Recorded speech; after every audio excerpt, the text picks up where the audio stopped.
الاسكان والمجتمعات العمرانيه قالت ايه؟ بيان توضيحي فيما يخص قرار سحب الارض المخصصه لنادي الزمالك بمدينه حدائق اكتوبر، فقد تم تخصيص الارض لنادي الزمالك منذ عام 2003،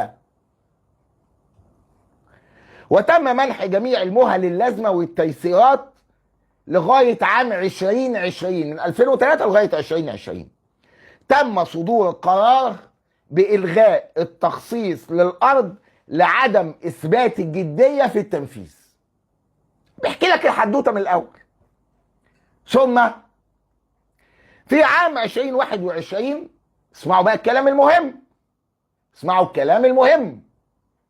يبقى الدولة اللي هم بيقول لك المظلومية والدولة ضد الزمالك والدولة مش عاوز تساعد الزمالك، الدولة مدية الأرض للزمالك من إمتى؟ من 2003.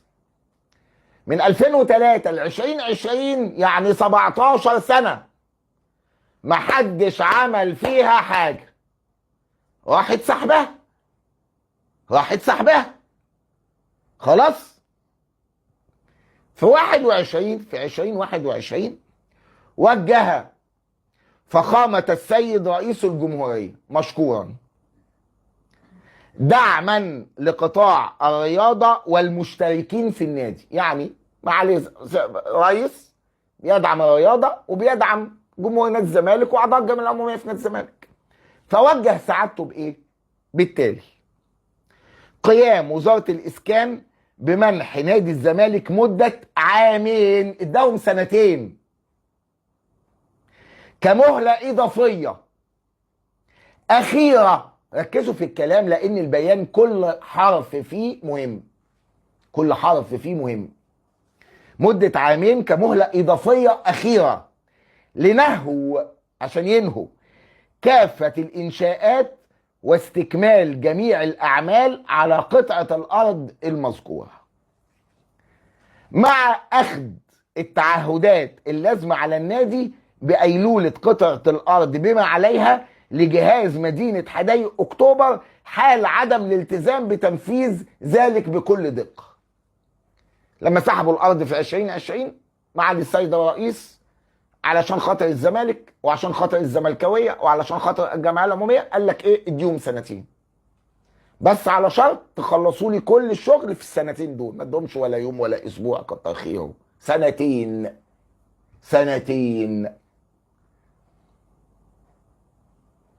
ده العمارة ولا المول بيطلع ولا المبنى الدورين بيطلع في شهرين ولا في شهر ونص. ده انا مرة واحدة صديقتي رجليها اتجبست 3 أسابيع، كان جنبيها حتة ارض بتتبني، قعدت في البيت 3 أسابيع ما راحتش الشغل، جت تدور العربيتها وهي ماشية لقيت مول طلع في 3 أسابيع. فكة الجبس المول طلع، المول بيطلع في فكة الجبس. سيدة فاضلة من أصدقائي الأفاضل الفضليات المحترمات، هنهزر. المهم سيد رئيس الجمهورية ادى سنتين وادى الشروط دي. قال لك ايه بقى؟ تم انتهاء المهلة الممنوحة لنادي الزمالك في 10 نوفمبر 10/11/2023، وكانت نسبة إنجاز الأعمال في ذلك الوقت لا تتعدى 1% من المشروع.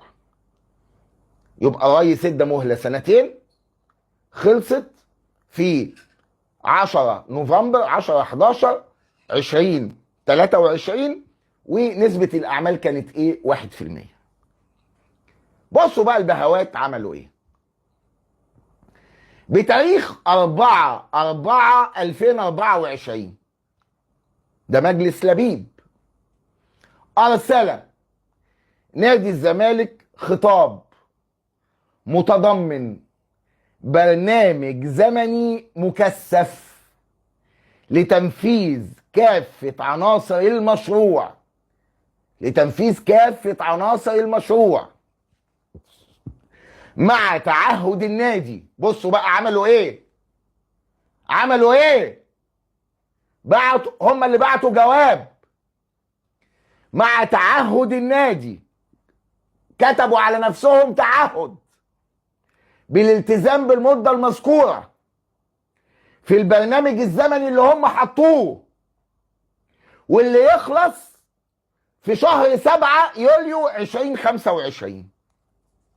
وتضمن خطاب النادي اللي هم بعتوه انه في حالة عدم التزام بالمدة المذكورة اللي هي تخلص في شهر يوليو 2025، بصوا عملوا ايه، بصوا هم اللي عملوا ايه: تؤول الارض وما عليها من مباني لجهاز مدينة حدائق اكتوبر. يعني هنسلمكم الارض. التم اعمل ايه؟ التم